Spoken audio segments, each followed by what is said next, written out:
Bethesda just released 7 more crazy weapons into Fallout 4 with the next gen update, and some of them are arguably now the most powerful weapons in the game. Now, we've already covered the new Enclave weapons and armor sets in yesterday's video, which I'll link below, but these weapons are actually completely new to the game. And today I'm quickly going to guide you through the absolute treasure hunt you have to go on to get all 7 of these weapons, how to mod them to do the most damage possible, and also how to actually get ammunition for them, because currently it's pretty difficult to do. So we can begin this quest right after you leave the vault or when you log into your old save file. You're going to get a new quest popping up called When Pigs Can Fly. And don't worry if you miss it, because that quest will then be added to your quest log and you can go ahead and highlight it to start it. You'll find a new quest marker appear on your map directly southeast from Sanctuary, not too far from the Cambridge police station where you first meet the Brotherhood of Steel. Using the bridge that crosses the river north of Diamond City as a reference point, when you arrive at this location, you can't miss this giant green building just to the north of the river called GreenTech Genetics. Once you reach the base of this building, you can just turn around and you'll see a big billboard that says Nuka-Cola. We're going to head under this signpost and then head to the north, where we're going to find an open garage with a secret merchant hidden inside. I say he's secret because after this quest, he's no longer marked on your map, so do make a mental note of where he is located. You'll notice that he sells lots of armor pieces, fully modded weapons, and ammunition depending on your character's level. And actually, just behind him, you can even find a early combat shotgun. But most importantly, he's going to sell the first 2 new weapons added by the next gen update, the nail gun and the Sawblade launcher. You can buy both of these for just 100 caps, and they sometimes come with random modifications already applied to them. He'll also sell nails for the nail gun and saw blades for the saw blade launcher. You're going to want to make sure you also buy the 40mm grenades as well. I will be showing you how to get more ammo for all these weapons later in the video too. So firstly, we have the saw blade launcher. This thing is fantastically wacky. It fires 10-inch saw blades with 8 teeth spinning at 5,600 RPM towards the enemy. You can actually charge the power of the spin by holding down the trigger before firing. This actually increases the damage the saw blade does on impact by almost double. The saw blades also seem to do additional damage to targets' limbs, often completely parting them from their bodies, much faster than it would take a normal weapon to cripple them. Unfortunately though, the charging gauge that is actually on the weapon doesn't tell you if the weapon's fully charged or not. Instead, you need to rely on the sound effect. It takes about a second of holding the trigger and you'll hear it start spinning at maximum speed. At that point, if you fire, you'll be doing the most damage possible. Now, the saw blades will actually get lodged in both the walls and the enemies, and you can then retrieve them from the bodies just like arrows in Skyrim. Now, these are the best mods for the Sawblade launcher. Firstly, we have the standard receiver, which we're obviously going to change for a calibrated powerful one. You could also go for better rate of fire, but you'd just be wasting those valuable saw blades. Now, the power option is a bit more interesting because with air power, the weapon doesn't make as much noise. Alternatively, the Gauss power gives you another 50 damage and better range. We're just going to go for the longest stock option to increase the accuracy. And then you have a bunch of different sight options, and personally, I once again prefer just the reflex sights. So the second weapon we can obviously buy is the nail gun. Now, this is an absolute machine of a weapon. With pretty much the rarest ammunition in the game, you'll see that the firing speed of the nail gun is so fast, you would think that surely all of these nails I'm firing are going to hit something. But it's actually wildly inaccurate at range, and I mean like more than 10 meters. It just struggles to hit anything. The nail gun only seems to be useful at point blank range, where it can hit the target. Just as the label reads, it was clearly never intended for use as a literal nail gun. The nail gun basically acts as a SMG, and you'll run out of ammo very quickly because of this. Even a single press of the trigger or shot in VATS will fire multiple nails at the target. So what are the best mods for this weapon? Well, starting with the rapid receiver. This is the fastest way to burn ammo without doing a lot of damage. The powerful receiver is a better option, or alternatively, you're going to want the advanced receiver, which gives you the best of both. We're going to get the long barrel for better hip fire and recoil, and the sharpshooter's grip for the same reason. Next, we can either go with the standard magazine or the drum quick eject magazine, which gives you tons of ammo and an easy reload. And while you can see through scopes, you won't actually be able to hit anything through them, so just go with the reflex sight. And then for the muzzle, you can have the Gauss muzzle or overcharged muzzle, which gives you increased projectile speed, armor pen, and damage. So you'll now be firing actual laser beam nails, which look really cool, but they don't actually do any energy damage, they just look awesome. And the damage per second you can get out of this weapon is pretty damn effective at taking out weakly armored foes. But now let's get on to the other weapons added by this new DLC. By going back to Suggs the Merchant, if we actually go and take a look at his terminal, we can read about his friend Marvin, who apparently went missing with the new grenade launcher schematics. And just a few days later, lo and behold, a rival weapons dealer has opened a new shop in Monsinger Plaza nearby, apparently selling these unique pipe launchers to raiders. I wonder who it could be. Well, reading this will actually mark this new mysterious merchant's location on our map, and it is literally just a short walk away to the east, back past the Green Tech Genetics building, to the plaza. Once you arrive just to the north of the river, you'll find a raider den called Fallon's.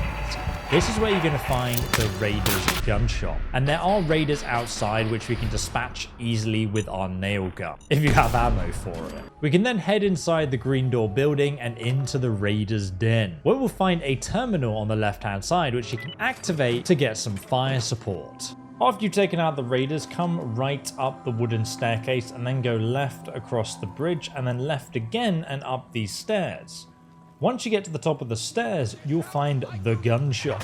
Now it turns out that Marvin, who was so insulted by Suggs, went away to actually start his own competing business that's guarded by these raiders here. And it's here we can find our next two unique weapons. Firstly, we have the new piggy bank mines, which will explode in caps once they go off. And these caps can then be picked up for even more loot with each explosion. And in terms of damage, they're actually the most powerful mine in the entire game now. Even more powerful than the bottle cap mines, and currently, unfortunately, you can't actually craft them. I'm hoping that they will be added to the crafting system in the next update, because normally you'd just craft them at the chemistry table. If not, there'll definitely be a mod that makes them craftable that will be added to the game on console and PC. And if you look closely at this cross-eyed pig, which looks hilarious, you can see it's actually got a little sticker on saying its name is Pork Beans. Now around this shop, you'll also find some ammunition laying around, but most importantly, on the shop counter, you'll find the rapid pipe grenade launcher. Now this is actually a legendary nade launcher with a 25% faster firing speed and a 15% faster reload time. A great legendary effect on what is a one-shot 40mm grenade launcher. And also the sound of this weapon is one of my favorite things in the entire game.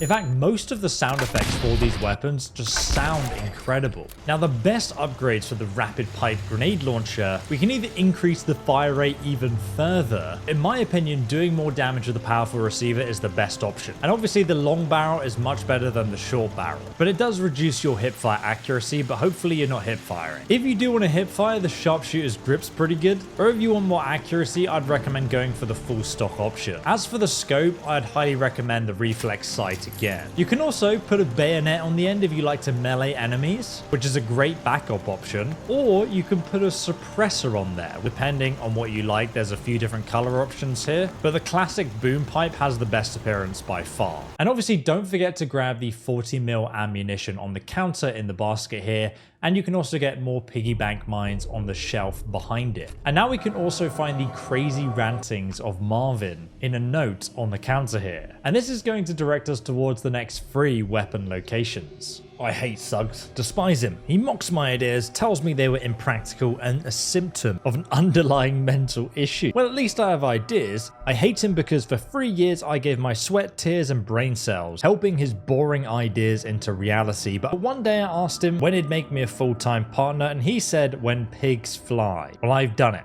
I've made pigs fly. In fact, When me and my new friend see him next, these little piggies are going to fly right into his stupid face. So now if we head back outside and travel back to Suggs' shop right here on the map again. But before you head over, do make sure you save the game, because when you arrive, you'll actually get ambushed by Marvin and his friends sitting atop the roof here, literally aiming a modified Fatman piggy bank launcher at you. But don't worry, the worst he'll do is shower you in caps. For me, he ended up shooting himself as he walked down the stairs to try and reach me, pretty much just taking himself out for me. So I could then just easily climb up to the roof on these stairs and nail him in the back with my nail gun. Marvin will then drop the piggy bank launcher, which is a modified Fatman, the new ammunition for it, and most importantly, the grenade launcher schematics, which you'll need to unlock another unique weapon in a moment. But the piggy bank launcher is more powerful than the Fatman mini nukes. And instead of exploding like a nuke in that really cool mushroom cloud effect, it's going to be a smaller explosion in a shower of caps. If you actually go and pick up the caps afterwards, and it's the same thing with the bottle cap mines,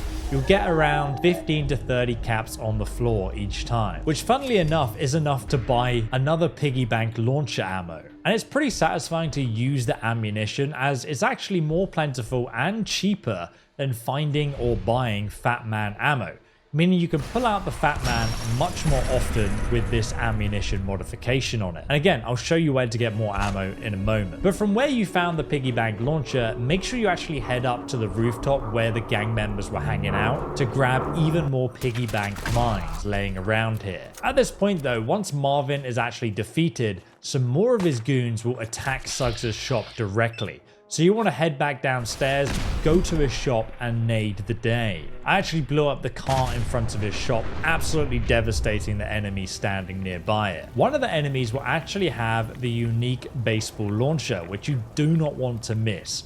Once you annihilate him, you can loot that baseball launcher from his body, and his companion will even have over 200 modified baseball ammo in his inventory. Beyond that, if you go to the chemistry station at your settlement, you can craft 15 baseball ammo with just one baseball and one oil. So it's actually a really easy ammunition to obtain. And if you want more baseballs for crafting, just head over to the swatter guy in Diamond City. Some of the other general stores and merchants will actually sell you baseballs anyway, since they can also be turned into baseball grenades. And the baseballs themselves are only worth 5 caps each. Now the flaming baseball launcher is very Fallout. It's a leaf blower that fires out burning fireballs at enemies. It has got a bit of a weird charge up time, kind of like you're using a minigun before you fire it.